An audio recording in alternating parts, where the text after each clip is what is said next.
What is up, you guys, and welcome back to my channel.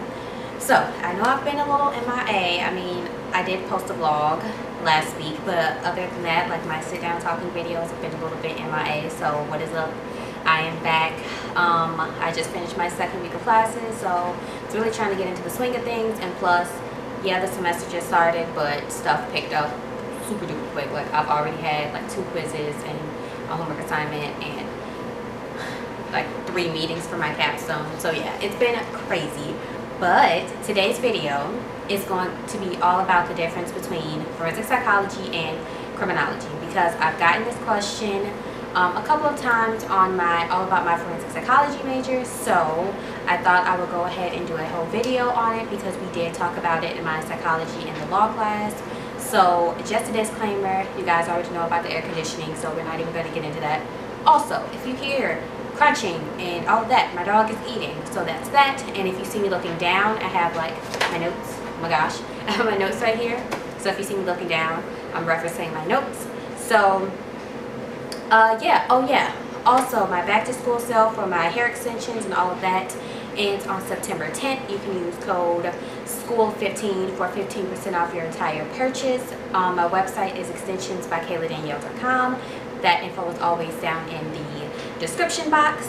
Like I said, the sale ends on September 10th, so if you guys need hair extensions or lashes or anything like that, go ahead and go to my channel. This is Peruvian straight, and it's just cut into like this natural cut. Originally it was like a 12, 14, 16, and then I do have an enclosure. Also, before you guys go, make sure you subscribe to my channel, give this video a thumbs up, turn on that post notification bell just so you're notified whenever I upload. So yeah, I feel like that intro was a million years long, so let's go ahead and get into the video. Okay, so first things first, we're going to talk about forensic psychology a little bit. When people typically think of forensic psychology, I feel like most people think of like serial killers and criminal minds and things like that. But if you do not know, first of all, anyone in any area of psychology can become a forensic psychologist. So even if you are a school psychologist, you can become a forensic psychologist. If you're a cognitive psychologist, you can become a forensic psychologist. And also, forensic psychologists don't just work on the criminal side of the law, they can also work on the civil side of law. So one of the things that they may do on the civil side of law, it may be a mediator for divorce proceedings, or maybe in terms of like older adults, if they want to be their own guardian, if they don't want to have anyone over them. A lot of times, a forensic psychologist will come in and give competency tests to older adults to make sure, you know, that everything's okay. And especially when they write their wills, the family can have a forensic psychologist come in and evaluate their older adult family member to make sure that they aren't, you know, deteriorating in terms of their mind. So that's one of the things that a forensic psychologist can do in terms of the civil side of law. And we all know what forensic psychologists can do in terms of the criminal side of law, because that's all we really see. So we're talking about the not guilty by reason of insanity plea. We're talking about competency to stand trial. They can be behavior analysts and help catch serial killers.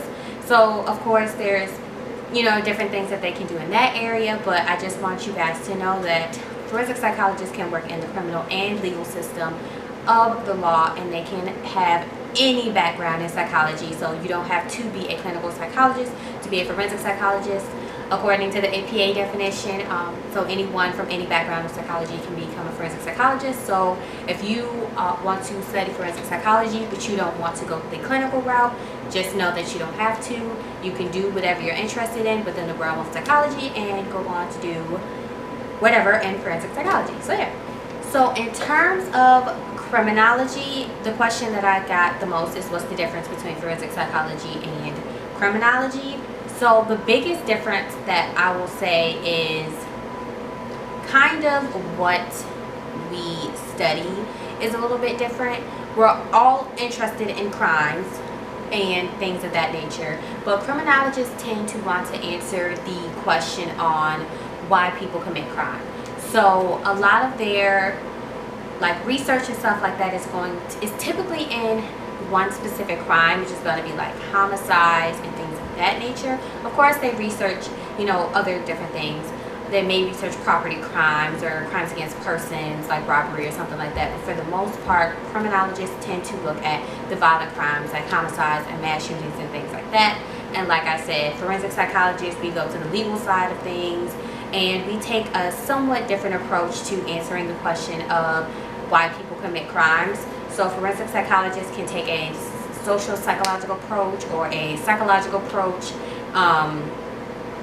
So the main difference is pretty much the questions that we typically want to answer and the crimes that we study.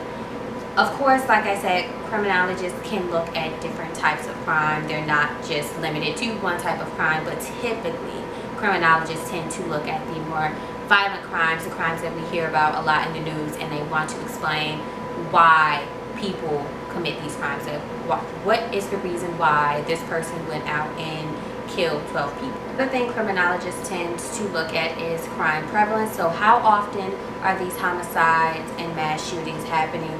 How often is someone going to go out and commit a school shooting?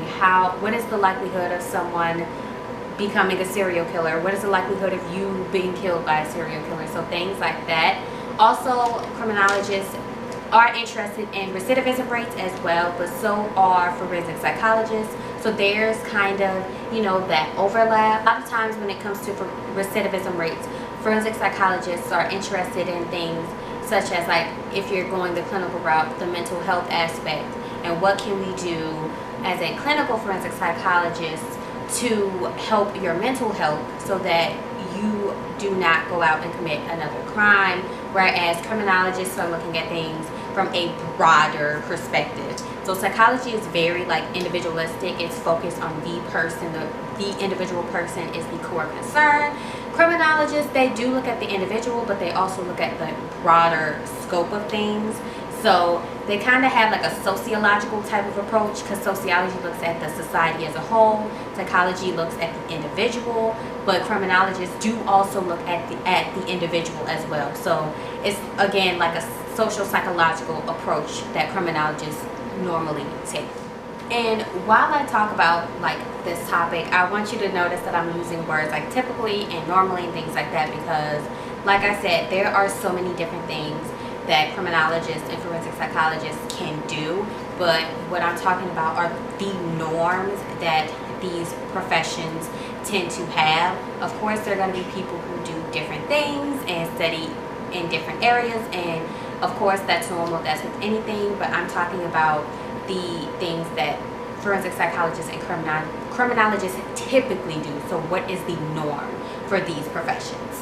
So sometimes people use forensic psychology and criminology interchangeably, and it makes sense because it seems like the field, both fields within themselves are pretty much the same thing, and it can seem like that, but like I said, they do have some differences.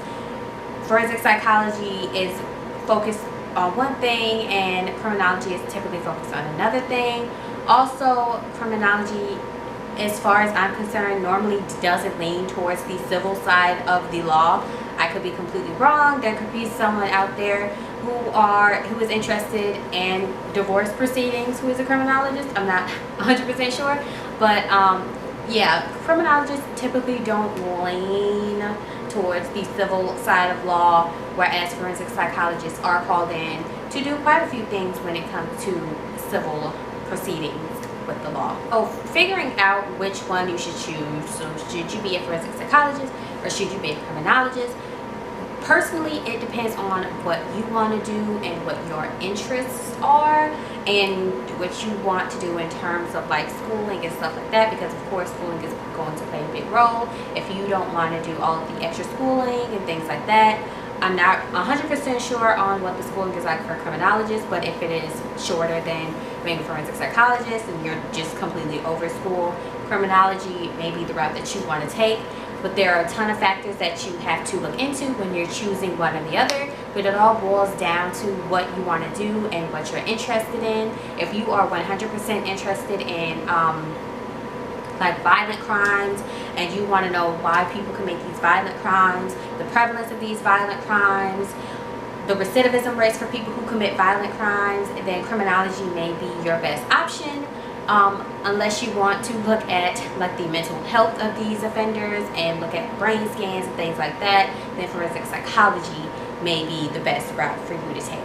So like I said, it all depends on what you're interested in and what you specifically want to do. The fields are really closely related. There's some differences, but they aren't like huge differences. Like forensic psychology isn't over here and criminology isn't over here. Like they're pretty close on the spectrum, but again, they do have their differences, so that is something to take in mind when you're going to be choosing which one you want to do. Okay, you guys, that is it for this video. I feel like it was pretty short. Like I said, there aren't a ton of differences between criminology and forensic psychology, so yeah, but I did want to make this video because I've gotten this question a lot, and instead of typing it out, you know, 4, 5, 6, 7 times, I decided I would go ahead and make a video. Like always, if you have any other questions, leave them down in the comments below and I will try to answer them for you. But yeah, other than that, I hope you guys enjoyed this video, and I will see you guys in my next one.